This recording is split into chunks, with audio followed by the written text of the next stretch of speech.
2024 में पितृपक्ष का सबसे महत्वपूर्ण उपाय। जी हाँ मित्रों, यह सबसे महत्वपूर्ण उपाय है जिसे आपको 30 सितंबर 2024 के दिन करना है। दिन है सोमवार। इस दिन आपको इस उपाय को करना है और अपने जीवन में बहुत कुछ प्राप्त करना है। देखो मित्रों, बहुत से लोग नौकरी करते हैं, व्यापार करते हैं और उन्हें समय नहीं मिल पाता है, तो पूछते हैं कि गुरुजी क्या मैं इस उपाय को कर सकता हूँ? कि बिल्कुल कर सकते हैं। आप माताएं बहनें इस उपाय को कर सकती हैं, क्योंकि माताएं बहनें घर में रहती हैं तो ये तुलसी का उपाय है। तुलसी माता हरदम आपके घर में सुख समृद्धि ही देकर जाती हैं। तो तुलसी के जहाँ आपका पौधा लगा हो उस जगह पर जाकर आपको इस उपाय को करना है। तो इससे आपको क्या है कि आपके जो 16 दिन पितृपक्ष चल रहे थे तो आपने उनके लिए कुछ नहीं कर पाया है, या प्रथम दिन आपने सिर्फ उनको जल अर्पण किया था, बीच में आप छोड़ दिया था क्योंकि आपके पास समय नहीं है। भाई, समय तो ज़रूरी निकालना है, लेकिन कुछ कारणवश आप नहीं कर पा रहे थे। तो आप यह उपाय 30 सितंबर यानी कि लास्ट दिन 1 तारीख को हमारे पुरख चले जाएंगे, स्वर्ग धाम चले जाएंगे। तो आपको इसको 30 सितंबर को ही करना है। बहुत सरल उपाय है। जो भी माताएं बहनें करेंगी तो उनके घर में जैसे कोई बीमार रहता हो, कोई परेशानी हो, धन से संबंधित, व्यापार नहीं चल रहा हो, घर में रोगी हो, आपका मन नहीं लग रहा हो, या घर में कोई भूत प्रीत बाधा हो, जैसे आप बहुत सारे ऐसे संकटों से आप उबर सकते हैं, इनसे आप मुक्ति पा सकते हैं। क्योंकि जब आपने देखा होगा कि हमारे पितृ नाराज रहेंगे तो वो हमें उल्टे सीधे शब्दों से हमें कष्ट देकर जाएंगे, कहेंगे कि हमारे बच्चों ने हमारे लिए कुछ किया नहीं है, हम बहुत कुछ छोड़ कर गए थे उनके लिए, इतना सारा पैसा, इतना सारा धन, सब कुछ छोड़ दिया, लेकिन हमारे नाती पोता पुरखों ने हमारे लिए क्या किया है। तो दोस्तों, इसीलिए हम कहते हैं कि एक दिन जरूर कर लेना। 30 सितंबर का दिन बहुत ही महत्वपूर्ण है। इस दिन सोमवार भी है। तो इस उपाय को आप तुलसी के जहाँ आपका जो गमला लगा हो, पौधा लगा हो, वहाँ जाकर इस उपाय को करना है, जिससे आपके जीवन में सुख समृद्धि आएगी। और आपके जो भी आपके विचार, अगर मन में कोई ऐसे गलत विचार आ रहे हैं, कोई डरावने सपने भी आ रहे हैं, या आपको लग रहा है कि आप इनसे भयभीत हो रहे हैं, तो ये समझ के चलिए कि आपके पुरखा आपसे नाराज़ हैं, इसलिए वो ऐसे आपको सपने दे रहे हैं। नहीं तो हर आदमी को परेशान तो नहीं करते हैं। तो आपके पुरखों के लिए आपको यह उपाय बहुत ज़रूरी है करना, तभी उनको प्रसन्नता मिलेगी। देखो, पुरखों जो पितृपक्ष आता है, पुरखों को हम जल अर्पित करते हैं, तो पुरखा हमसे कुछ ऐसा नहीं मांगते कि आप 1 लाख रुपए दो, या 2 लाख रुपए दो, या 5 लाख रुपए। वो तो मृतक हो चुके हैं। सिर्फ वो किसी न किसी रूप में आपके घर में आते हैं, जैसे कौए के रूप में, जो कौआ के रूप में आ सकते हैं, या आपको कुत्ते के रूप में आ सकते हैं, या गाय के रूप में आ सकते हैं। ये वेदों में बताया गया है कि आपके पूर्वज इन्हीं रूप में आ सकते हैं। तो इन्हीं के लिए आपको यह उपाय करना है। तुलसी के पौधे पर आपको यह उपाय करना है, जिससे आपको ऐसे संकेतों से आप पता लगा सकते हैं कि आपके पूर्वज आपके पास में हैं या दूर हैं, या आपसे क्या कहना चाहते हैं। तो वही उपाय हम आज आपको बताएंगे, तो पूरा ध्यानपूर्वक सुनिएगा। और माताएं बहनें, मैं उनसे कहूँगा कि आपके पति अगर बाहर कहीं जा रहे हैं, कोई काम से जा रहे हैं, तो उनके पास समय नहीं है, तो आप इसे उपाय को ज़रूर कर सकती हैं। क्योंकि घर का कोई सदस्य कर सकता है, पूर्वज सभी के हैं, हमारे हों या आपके पति के हों, किसी के भी पूर्वज हों, सभी लोग कर सकते हैं। तो उपाय सुन लीजिएगा। आप सामग्री को इकट्ठा कर लीजिएगा। देखो, पहले आपको चाहिए होगा गंगा जल, शुद्ध गंगा जल। यहाँ आप कहीं आसपास, आपके आस पड़ोस में किसी के पास में हो, तो गंगा जल 1 कटोरी में गंगा जल लेना है आपको।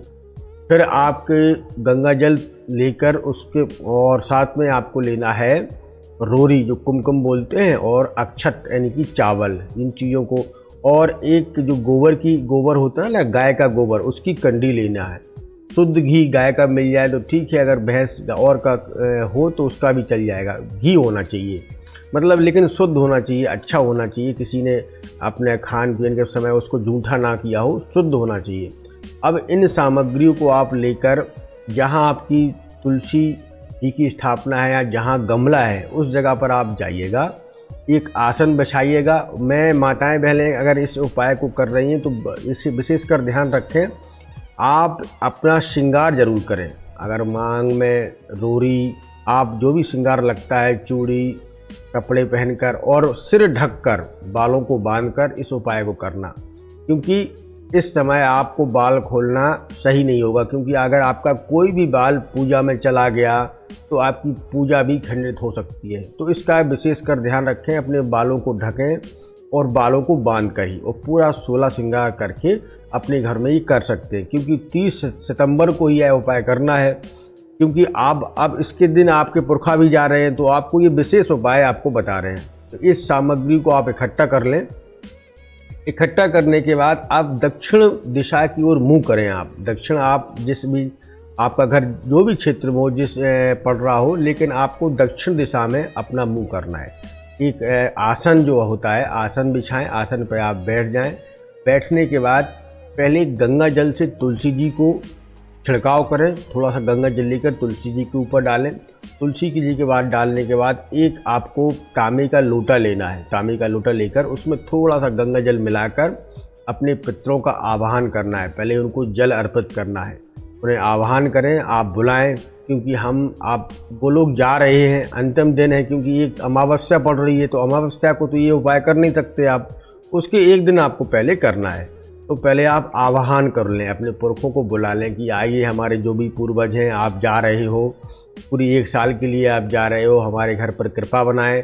अगर आपका कोई हमसे कुछ रूठ गए हो हमारे पुरखा, तो आइए इस प्रकार से आप उन्हें मना लीजिएगा, क्योंकि वो अब 1 साल के लिए जा रहे हैं, अगली साल 2025 में आएंगे, तो 1 साल के लिए जा रहे हैं। तो आप उनका आशीर्वाद जरूर लें, क्योंकि आशीर्वाद से आपके घर में बहुत बड़ा परिवर्तन आता है और आपके जीवन में भी परिवर्तन आ जाएगा। तो ये ज़रूरी है।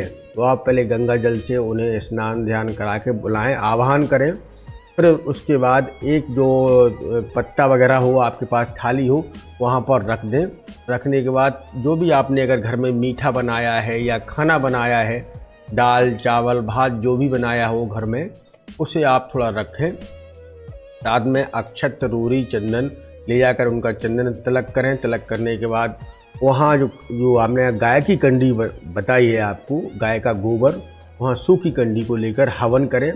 और जितने भी आपके पूर्वज हैं, जैसे आपकी माताजी हैं, आपके पिताजी हैं, आपके जो स्वर्ग धाम चले गए हैं, उनके नाम से आपको हवन करना है तुलसी जी के पास में बैठकर, और हवन करते जाना है और सभी को आहुति देना है। अपने पुरखों के नाम से आहुति देते जाएं, उनका नाम बोलते जाएं और आहुति देते जाएं।